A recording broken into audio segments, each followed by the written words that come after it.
Oke, selamat pagi semuanya. Jadi pada kesempatan kali ini saya akan melanjutkan materi kuliah kita tentang tiga laku ikan. Jadi kalau sebelumnya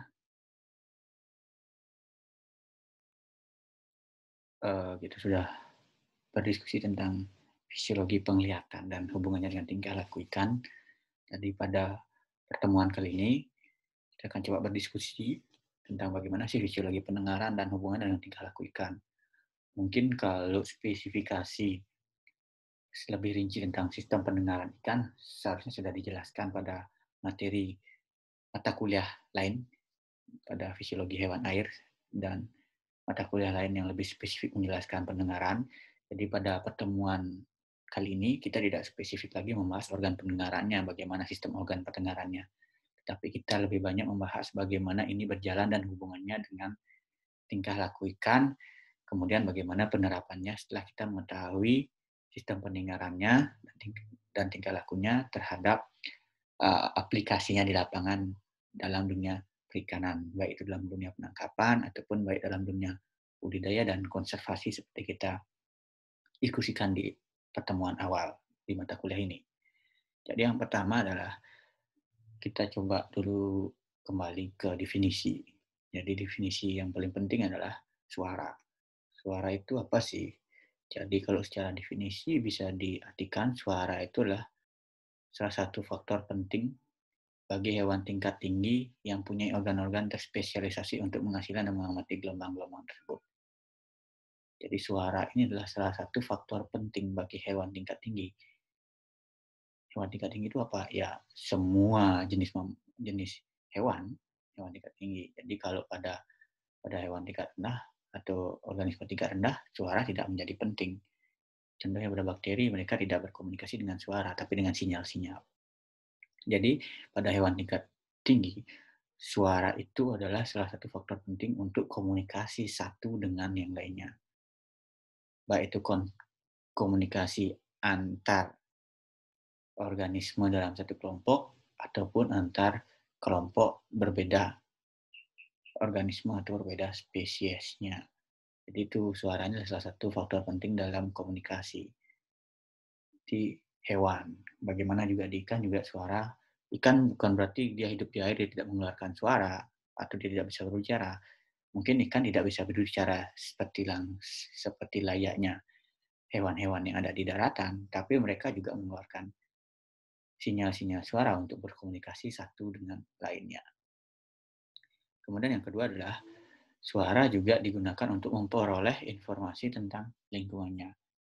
Jadi beberapa ikan itu dia tidak cukup baik organ penglihatannya ataupun organ penciumannya. Bagaimana dia caranya memperoleh uh, informasi tentang keadaan di sekelilingnya? Salah satunya adalah dengan menggunakan suara tersebut. Jadi setiap makhluk hidup itu pasti punya kelemahan dan kekurangannya. Mungkin dia tidak baik dalam penglihatannya, tapi dia mempunyai sistem pendengarannya yang sangat baik sehingga walaupun dia tidak bisa mendeteksi lingkungannya dengan penglihatan, tapi dia bisa mengetahui kondisi sekitar lingkungannya dengan hanya mendengarkan saja.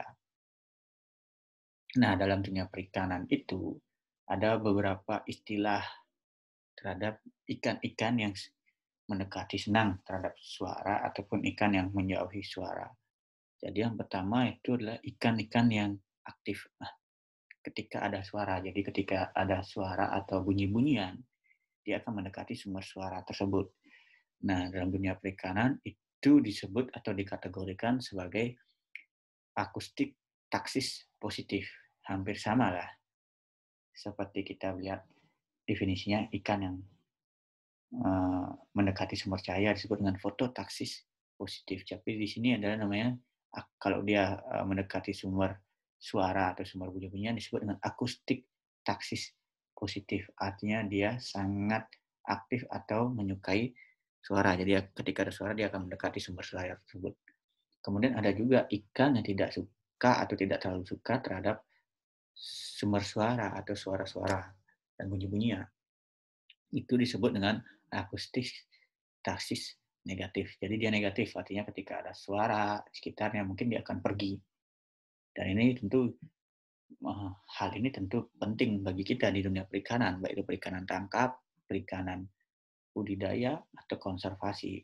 Kenapa penting? Karena kita juga harus tahu apakah ikan-ikan di sekeliling tempat kita bekerja itu, baik di laut, di perairan tawar, payau itu suka atau tidak terhadap suara. Jangan sampai ikan yang memiliki dikategorikan ikan yang akan kita tangkap itu dikategorikan sebagai akustik negatif, tapi kita malah membuat keributan pada saat akan menangkap ikan tersebut. Jadinya kan nggak dapat ikan, karena dia akan pergi ketika mendengar suara, apapun itu.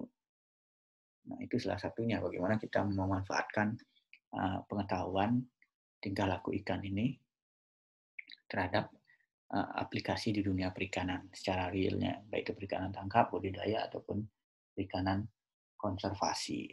Nah, perikanan budidaya juga itu mungkin ada beberapa ikan yang dia nggak suka ketika ribut, dia nggak akan mau makan, akan naik permukaan untuk makan. Sehingga membutuhkan suasana yang tenang, baru dia mau makan. Kadang-kadang karena dia terlalu curiga. Contohnya koi lah. Koi itu dia tidak suka terlalu ribut. Kalau terlalu ribut dia akan stres. Nggak mau makan. Dia akan diam aja di dasar, nggak akan naik permukaan. Oke. Nah, untuk selanjutnya adalah, jadi kalau suara itu, walaupun kalau kita di dalam air, mungkin kita nggak akan bisa dengar suara. Paling suaranya kelubuk, kelubuk, kelubuk, kelubuk, karena di sana frekuensi suaranya berbeda. Tetapi secara garis besar, dari beberapa literasi menyebutkan bahwa suara itu di air merambatnya lebih cepat di dalam air dibandingkan di udara. Jadi kalau kita cetok ini di air mungkin butuh waktu 5 detik sampai 100 meter di 100 meter, 100 meter kemudian baru terdengar itu di darat atau di udara. Kemudian kalau di air mungkin cetok dalam 100 meter 2 detik sudah terdengar oleh organisme lainnya. Nah, ikan itu peka pada suara infrasonik, sonik, dan ultrasonik. Jadi frekuensi yang berbeda dengan frekuensi suara pada manusia. Jadi kenapa kita nggak bisa mendengar suara ikan? Tetapi beberapa suara mamalia laut kita bisa dengar. Contohnya kayak suara lumba-lumba, kemudian suaranya dugong, dia akan mendecit kit kit kit. Tapi tentu butuh butuh alat untuk bisa mendeteksi suaranya. Jadi itu salah satunya. Nah, yang kedua adalah bagaimana apa sih organ-organ penerima getaran suara pada ikan? Jadi kalau di fisiologi hewan air tentu ini sudah dijelaskan bagaimana ikan itu bisa mendengar ya. Jadi ikan itu nggak punya telinga, nggak punya daun telinga. Kalau ada ikan punya daun telinga, spesies baru itu. Tetapi ikan punya organ pendengaran. Ikan bisa mendengar, tapi mungkin tidak akan semaksimal karena tidak ada antena yang menangkap lebih baik suaranya. Kayak kita di manusia, kenapa ada gendang telinga itu akan menangkap frekuensi suara lebih baik. Nah, pada ikan itu tidak, bukan gendang telinga, daun telinga maksud saya. Pada ikan itu nggak punya daun telinga, tetapi ikan punya telinga dalam. Jadi ikan itu tidak memiliki telinga bagian luar dan tengah, dia dapat di tengah dalam. Jadi kalau kita melihat ikan, kadang-kadang di ikan itu ada titik kecil, bolongan kecil di situ yang merupakan di mana dia ada organ telinga dalamnya. Nah, telinga dalam ini bukan hanya berfungsi sebagai organ pendengaran, tetapi telinga dalam ini juga berfungsi dia mengatur keseimbangan tubuh ikan dalam berenang. Jadi kalau kalau ikan itu dia bisa seimbang karena telinga sama kayak manusia. Kalau pendengaran kita, organ pendengaran kita terganggu, keseimbangan kita tentu akan terganggu juga. Mungkin kadang-kadang kita akan jalan nggak bisa lurus kan. Mungkin akan sedikit melenceng ke kanan atau ke kiri. Ikan juga gitu, ketika organ pendengarannya, telinga dalamnya terganggu, mungkin berenangnya nggak akan bisa lurus, tapi dia akan berenang tidak beraturan. Kadang-kadang dia tidak bisa mempertahankan keseimbangan balansnya di dalam air, sehingga naik turunnya dia nggak bisa. Kadang-kadang kalau kita ngelihat ikan yang udah mau sekarat kan dia akan lihat mulai akan terbalik, mulai menyamping-nyamping berenangnya. Itu salah satunya organ keseimbangannya sudah terserang, sehingga dia nggak bisa mempertahankan keseimbangan tubuhnya. Kalau udah seperti itu ya, biasanya sih perlu penanganan yang lebih serius lagi supaya dia bisa balik normal. Nah, pada telinga dalam ikan ini ada dua reseptor, yaitu yang pertama yang disebut dengan kanal semisirkular. Jadi fungsinya adalah untuk mendeteksi perubahan arah. Jadi kanal semisirkular ini terletak di telinga dalam. Jadi dia untuk mempertahankan perubahan arah. Jadi mendeteksi perubahan arahnya akan seperti apa. Kemudian ada yang disebut dengan otolit, yaitu otolit lah yang dia untuk mendengar. Mendengar kemudian mendeteksi arah gravitasi itu sendiri. Nah, kedua organ ini yang menyebabkan ikan dapat beraktivitas normal pada malam hari atau cahaya kurang. Jadi, kenapa ikan-ikan yang aktif nokturnal itu dia bisa beraktivitas dengan normal di malam hari, walaupun indera penglihatannya tidak bagus, dia pertama bisa menggunakan indera penciumannya kalau dia ingin mendeteksi sesuatu, misalnya makanan. Kemudian setelah mendeteksi menggunakan indera penciuman, bisa juga menggunakan deteksi menggunakan indera pendengarannya. Sehingga dia bisa mengetahui dan bisa aktif bergerak di sekelilingnya pada malam hari atau pada saat cahaya kurang di perairan. Nah, yang kedua tadi, kalau organ penerima getaran suara pada ikan itu, yang pertama ada namanya telinga dalam, yang kedua yang tidak kalah pentingnya adalah gelembung renang, atau yang disebut juga dengan swim bladder. Jadi kalau kalian pernah buka ikan waktu fisiologi hewan air akan terlihat hal yang kayak kantong. Kadang-kadang kita ini gonad, apa ini gelembung renang. Tapi tentu beda. Kalau gonad ketika dia udah besar, pasti dia akan ada isinya. Kalau gelembung renang ya tengahnya enggak. Dia akan putih aja atau bening. Itu adalah yang berfungsi. Jadi kalau gelembung renang itu fungsinya juga mempertahankan keseimbangan tubuhnya. Nah, fungsi lain juga dia salah satu indera reseptor pendengaran. Jadi dalam gelembung renang itu dipenuhi oleh gas yang akan nanti kalau dia ingin tenggelam, dia akan mengurangi gas dalam gelembung renang. Itu sama seperti konsepnya pada kapal selam. Jadi kalau dia mau mengapung, dia akan mengisi oksigen penuh, kompresornya akan bekerja sehingga daya apungnya naik. Kapal bisa ke permukaan. Nah, kemudian kalau dia akan tenggelam, dia akan mengosongkan gas tersebut sehingga berat jenisnya menjadi lebih tinggi. Kapalnya akan tenggelam dia. Jadi itu dia organ internalnya fungsinya si gelembung renang tadi. Nah, pada ikan-ikan pelagis biasanya akan lebih lebih mudah dia untuk mengendalikan atau mengadaptasikan gelembung renang pada kedalaman tertentu. Sedangkan pada ikan-ikan yang demersal atau ikan laut dalam cenderung tidak bisa apa ya, mengadaptasikan gelembung renangnya dengan cepat ketika terjadi perubahan kedalaman sehingga dia akan keluar gelembung renangnya. Nah, gelembung renang ini berfungsi sebagai reflektor dan resonator gelombang suara yang mengenainya. Jadi dia akan menerima gelombang suaranya, gelembung renang, dan meneruskan ke organ pendengaran yang tadi lagi. Jadi reflektor itu adalah menangkap, resonator itu artinya menyalurkan. Salah satu adalah gelombang suara yang dihantarkan oleh air. Nah, ketika ada gelombang suara yang dihantarkan oleh air, ketika air tenang tentu tidak ada gelombang yang begitu begitu berubah. Tetapi ketika ada sesuatu di sampingnya, contoh misalnya ada pergerakan ikan, pergerakan apapun di sampingnya, tentu akan menghasilkan gelombang yang diantarkan oleh air tersebut yang akan mengenai gelembung renang. Nah, gelembung renang ini akan menimbulkan, akan ada getaran yang diterima oleh gelembung renang tersebut. Sehingga ini akan memperkuat sistem pendengarannya. Jadi selain dia bisa mendengar langsung menggunakan otolit dan kanal semisirkular tadi, ada juga gelembung renang. Gelembung renang ini juga akan menerima getaran daripada gelombang air ataupun apapun yang ada di sekitarnya yang akan memberikan hasil pendengaran yang lebih baik kepada si ikan tersebut. Nah, yang ketiga adalah tadi pertama ada telinga dalam, kedua ada gelembung remang, kemudian yang ketiga namanya ada linea lateralis. Jadi linea lateralis itu adalah organ yang mampu memberikan respon dari suara di luar melalui gerakan relatif fluida di sekitar tubuh ikan. Jadi kalau bahasa Indonesia linea lateralis itu gurat sisi. Jadi kalian pernah kan, nah, gurat sisi itu juga salah satu yang akan merespon ketika ada getaran di luar tubuh ikan tadi. Nah, pada gurat sisi ini ada sel rambutnya. Jadi ada sel rambut yang kadang-kadang tidak kasat mata atau kecil sekali. Ya, sehingga tidak bisa dilihat secara langsung, yang sama fungsinya dengan ada di telinga. Jadi kalau di telinga kita tuh di dalamnya itu kan ada bulu-bulu kecil-kecilnya tuh yang membantu proses pendengarannya. Nah, kalau pada ikan juga di linea lateralis itu ada bulu-bulu halus, sel rambut halus yang itu tadi yang membantu proses pendengaran ikan.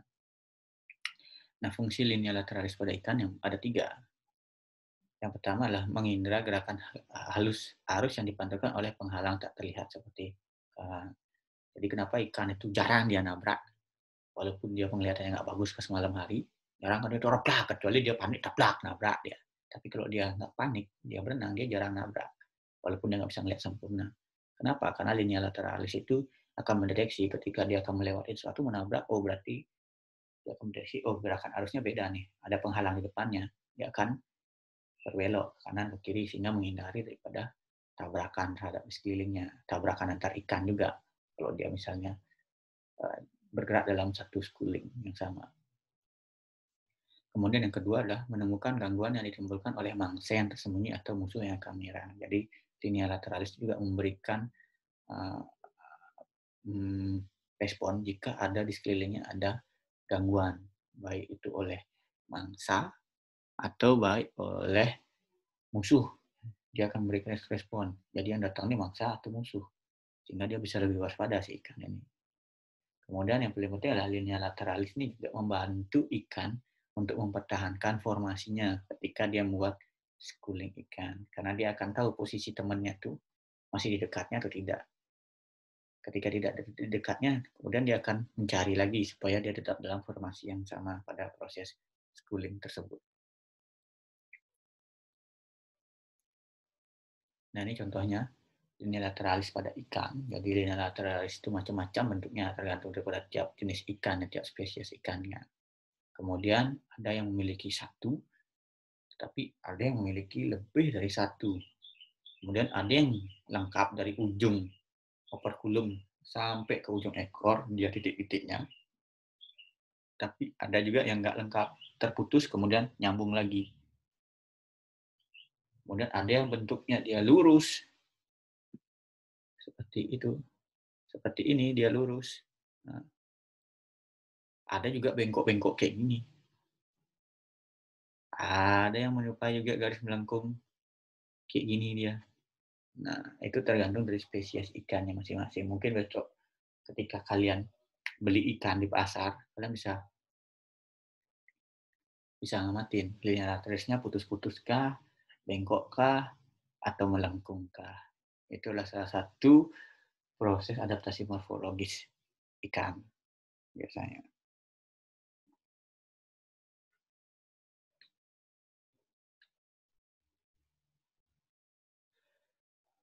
Nah, kemudian yang ketiga tadi dari organnya sudah di organ-organ sistem pendengaran, yaitu ada telinga dalam, ada gelembung berenang, kemudian ada linea lateralis atau gurat sisi.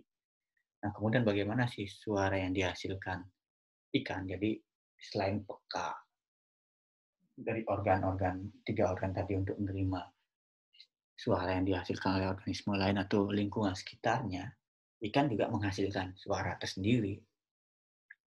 Jadi suara ikan tuh ada berbagai fungsinya. Nah, kalau diklasifikasikan, ikan itu menghasilkan suara dari 2 hal. Yang pertama adalah suara mekanis.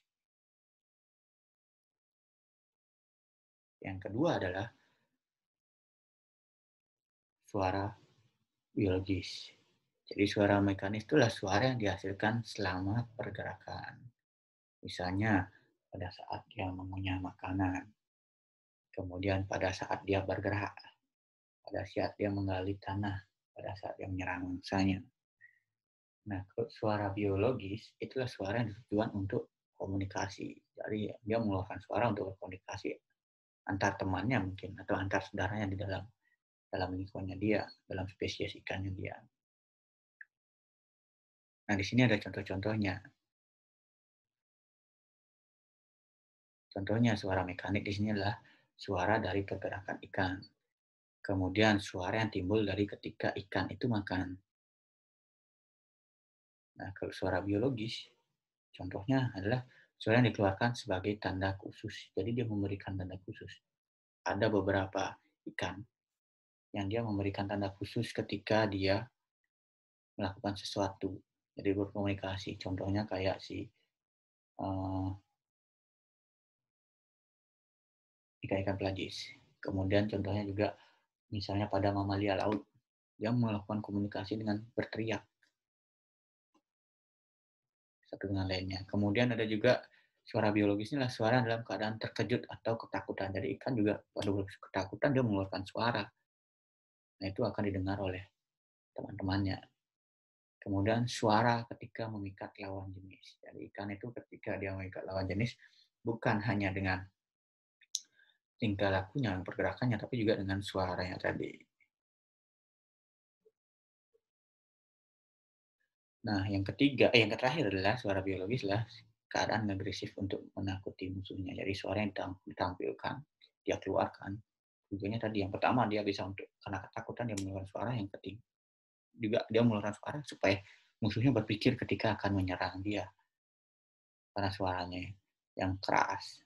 Mungkin kita tidak bisa mendengarkan semua suara ikan ya, sehingga nggak tahu juga kapan dia mengeluarkan suaranya. Tapi kalau kita ambil contoh di mamalia laut, suaranya akan berbeda.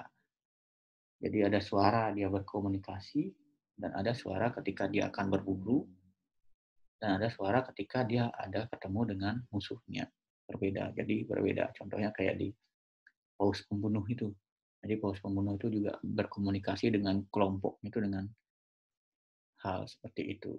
Nah, kadang-kadang kenapa paus pembunuh itu bisa disorientasi adalah ketika dia tidak mampu berkomunikasi dengan suara yang diakibatkan oleh contohnya kayak paus pembunuh, kemudian mamalia laut lumba-lumba, tiba-tiba dia lepas dari kelompoknya, dia diakibatkan oleh kebisingan. Jadi ada peneliti dulu yang dari Vancouver, Kanada, dia melakukan riset di negaranya bahwa kapal tanker ketika lewat di daerah yang terdapat lumba-lumba atau mamalia laut seperti paus itu bisa mengakibatkan disorientasi arah bagi lumba-lumba tersebut. Karena lumba-lumba dia selain dia tidak penglihatannya tidak bagus, dia juga bergerak itu memunculkan sonarnya. Dan ketika sonar itu feedback balik, dia akan tahu dia akan bergerak kemana.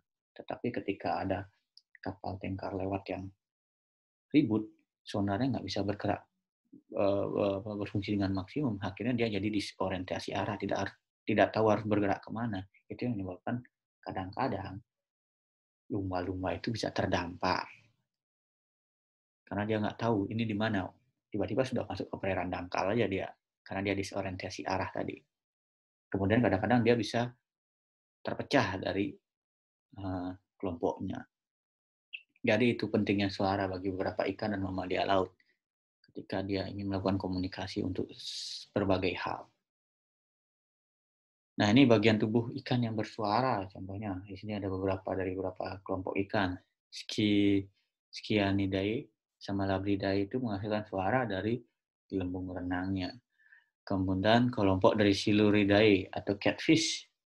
Jadi dia banyak mengeluarkan suaranya dari sirip pektoral. Dari gerakan sirip pektoralnya dia akan mengeluarkan suara. Jadi suara mekanisnya banyak keluar dari sana. Kemudian Tetraodontidae atau kalau kita bilang di sini kelompoknya ikan buntal lah, macam-macam, buntal bulan, macam-macam lah, ada buntal itu. Jadi dia menghasilkan suara dari paringayalnya dan rongga mulutnya. Jadi itu adalah salah satu beberapa bagian tubuh ikan yang mengeluarkan suara. Ikan yang lain gimana? Ikan yang lain tentu berbeda-beda. Saya tidak tahu pasti pada semua ikan karena saya tidak terlalu mendalami hal ini, tapi saya yakin tiap ikan dia mempunyai suara untuk berkomunikasi satu dengan yang lainnya.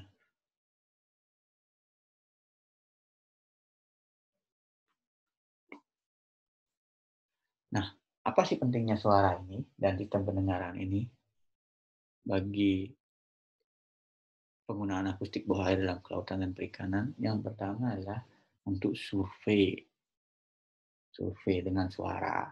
Kita bisa tahu bagaimana tingkah laku ikan di dalamnya. Kemudian budidaya perairan. Kemudian penelitian tingkah laku ikan mempelajari penampilan dan selektivitas dari alat-alat penangkapan ikan. Jadi inilah fungsinya penggunaan akustik bawah air dalam kelautan dan perikanan. Nah, fungsi suara dalam tingkah laku ikan, yang pertama ada pada saat dia pergerakan atau migrasi ikan, baik itu dia vertikal dan horizontal, dan orientasi ikan, tip angle-nya.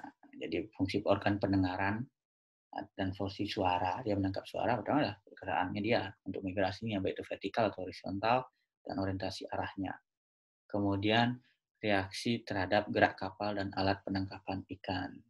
Jadi ketika dia mendengar suara yang direspon oleh indera pendengarannya tadi itu, dia bisa menghindar. Jadi jarang kan ceritanya ketika ikan itu dia tertabrak oleh kapal. Tapi beda halnya dengan mamalia laut. Mamalia laut ketika sudah ada kayak itu dia akan bisa orientasi arah sama sekali, sehingga sering terjadi, kadang-kadang sering terjadi kejadian bahwa mamalia laut dia kena baling-baling, ketabrak kapal yang lewat, terhadap perahu, karena dia bingung ketika terlalu bising suaranya, dia bingung dia bergerak kemana, dia bingung disorientasi arahnya kemana. Kemudian yang ketiga adalah respon terhadap rangsangan. Jadi suara itu juga akan menimbulkan rangsangan tersendiri bagi si ikan. Jadi rangsangan seperti apa? Rangsangan baik tingkah laku ikan atau baik cara dia pergerakannya. Ini contohnya pendengaran, frekuensi pendengaran ikan dan manusia. Jadi kenapa kita tidak bisa mendengar semua jenis ikan? Jadi frekuensi kita berbeda antara ikan dan manusia. Antara ikan pun dia frekuensinya juga berbeda. Sehingga kenapa? Jadi frekuensinya terletak di antara 100 sampai 1000 Hz pada ikan biasanya. Nah ini kita juga bisa tahu ketika dengan selang frekuensi suara yang dihasilkan oleh ikan, kita bisa mendeteksi berapa sih jumlah ikan. Itu salah satu hasil risetnya. Jadi dengan tahu selang frekuensinya, pada frekuensi keberapa sih ikan itu banyak, dihubungkan dengan jumlahnya. Biasanya sih ini dilakukan bukan pada perairan terbuka, tapi kita coba pada perairan yang tertutup, contohnya di kolam. Kumpulin tuh 8 ekor ikan, pada selang frekuensi berapa dia keluar. Kemudian pada jumlah ikan misalnya kosong berapa jumlahnya, kan nanti akan terbentuk sendiri. Jadi contohnya dia inilah 6 sampai 8 dia akan selang frekuensinya akan sedikit berbeda-beda. Nah, tapi pada frekuensi yang nggak berbeda jauh biasanya. Nah, itu dia penggunaan frekuensi. Nah, kemudian juga kita juga bisa tahu dengan mendeteksi frekuensi suara ikan, posisi ikan ada di berapa sih. Jadi contohnya di sini adalah pada kedalaman 1 meter ikan berkomunikasi pada frekuensi 1100 Hz. Mungkin itu jenis ikan-ikan tertentu ya. Kemudian pada kedalaman 15 meter frekuensi suara yang didetek itu adalah 1000 Hz dengan jumlah ikan tersebut. Kemudian kedalaman 20 tidak ada suara terdeteksi sama sekali. Mungkin nggak ada ikannya memang di sana dia, sehingga tidak ada komunikasi di sana. Jadi itu salah satu penerapan bagaimana kita mengetahui fungsi pendengaran ikan, suara, organ pendengaran, dan penerapannya bagi dunia perikanan dan kelautan. Jadi dengan mengetahui tingkah laku ikan dari organ pendengarannya, kita bisa banyak belajar untuk penerapannya dalam dunia perikanan kita. Mungkin itu yang bisa saya sampaikan. Jadi terima kasih ya atas waktunya. Kalau ada hal-hal yang kurang jelas dari materi presentasi ini, Nanti kita bisa diskusikan lagi di forum, di Oase. Silakan disampaikan saja apa pertanyaannya atau hal yang kurang jelas. Kita bisa berdiskusi lebih lanjut lagi di sana. Jadi terima kasih atas waktu yang diberikan. Selamat siang semuanya.